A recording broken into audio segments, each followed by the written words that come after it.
finger sprain. Good. Put your hand on the flat. Now, when you sprain a finger, typically what we do is lash the finger to a finger beside it, and that kind of supports it so it doesn't get yanked off and hurt.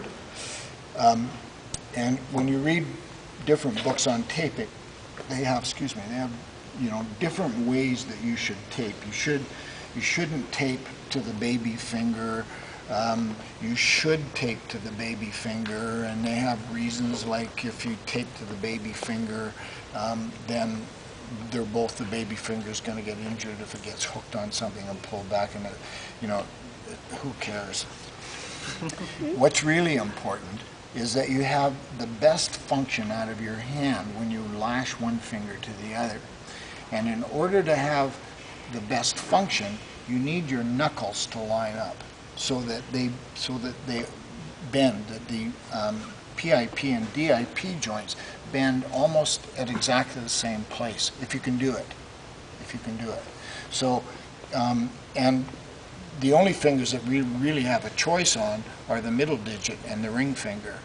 This one, if the baby finger is sprained, we have no choice. It has to go there. If the index finger is sprained, well, you could tape it to your thumb if you were stupid, but you really don't have much choice. The only place you can go is over here.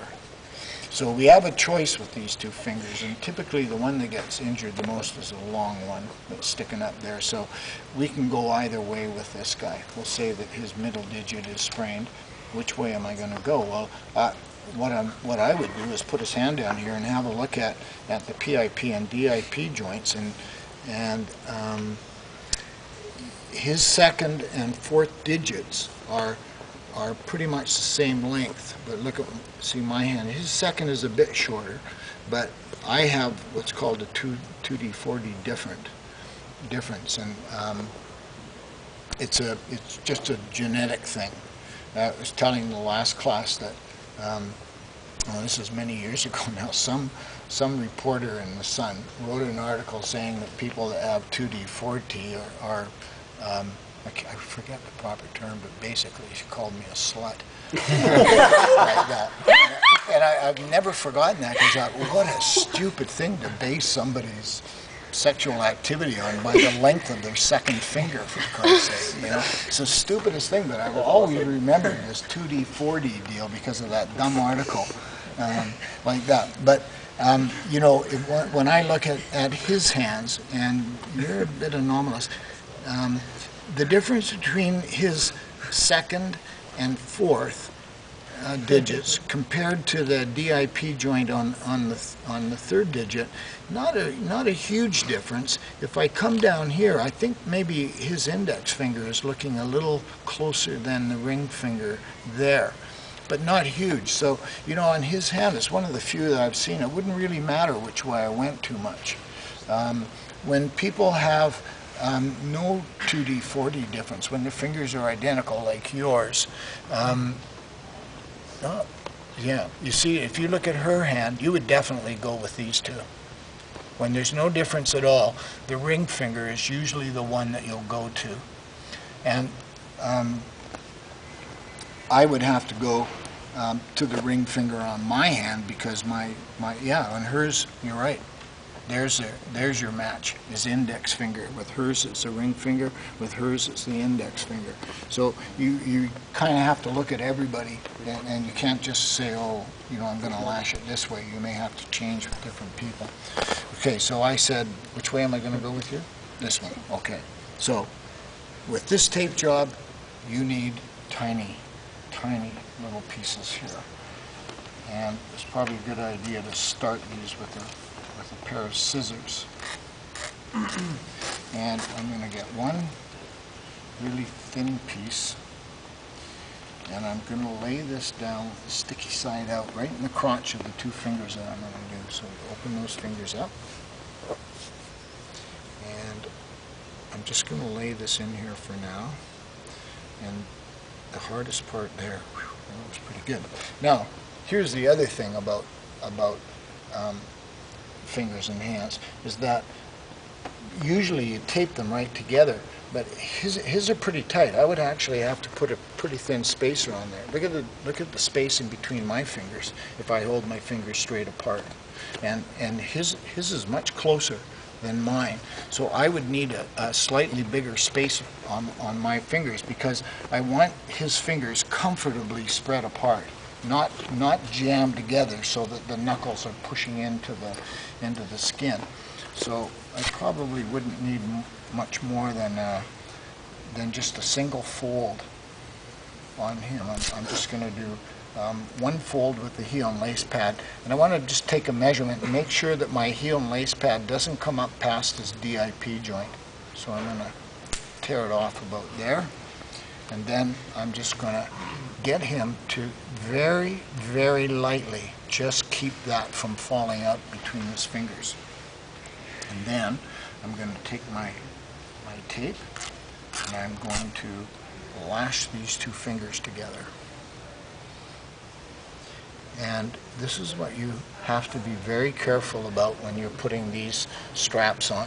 I want to keep this strap in between this joint and this joint.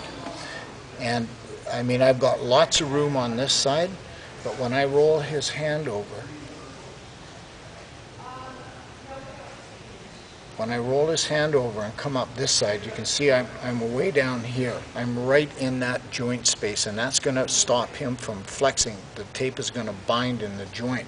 So I've actually got to come back here and move that so that I get my tape coming right in between the joint and the crease, the palmar crease right here. And that'll keep it away. So I'm just going to tear this piece off, and then I'm going to flip his hand back over and make sure I get this joining up okay. Good. So there's a palmar strap. Now I'm going to do exactly the same thing, but I'm going to do it in between these two joints. So I want to make sure that I'm midway, and then roll the hand over, and again I want to make sure that I'm staying midway, and absolutely no tension on these straps at all. It should be really, really as loose a tape job as you can put together when things don't fall apart. Okay, so once I've done that, then I'm just going to take a little bit of this piece, and the only purpose of this is to hold the little spacer in place. So I'm just going to come through here, and I'm just going to attach that on the proximal strap. Remember, we always finish on the back, so I'm going to do this one last. Come through here, and I'm going to finish this one off on the proximal strap like that. And then I just want to hold that one down, anchor it down so it doesn't get torn off, or the whole thing will come apart on me. So again, I'm just going to make sure I stay away from those joints. So be careful each time you put these on. Make sure that you're on that good position, and that you're going to wind up away from them. And that should be it. Just make sure that everything, if I grab his fingers, I should be able to wiggle them up and down like that. They should be, quite loose. And then the test for that thing, is to make a fist. And if he can make a good fist like that, and his fingers don't turn purple, he can get full flexion out of these joints, and that's a good tape job, and it's pretty comfortable. That spacer just gives it a bit of comfort, right? As good as your bed? Yeah? Better. Yeah, better. Right? Yeah. It's a comfortable tape job. Yeah, and you see what he's doing? Just get your athlete just to work it like that a little bit and stretch the tape out and get stuff into place where it needs to be, and it's a really comfortable tape job, and that'll protect it. But can't use a glove, right? Can't get a glove on in between here. So if we have a glove issue, we may have to do something a bit different, and this is not examinable.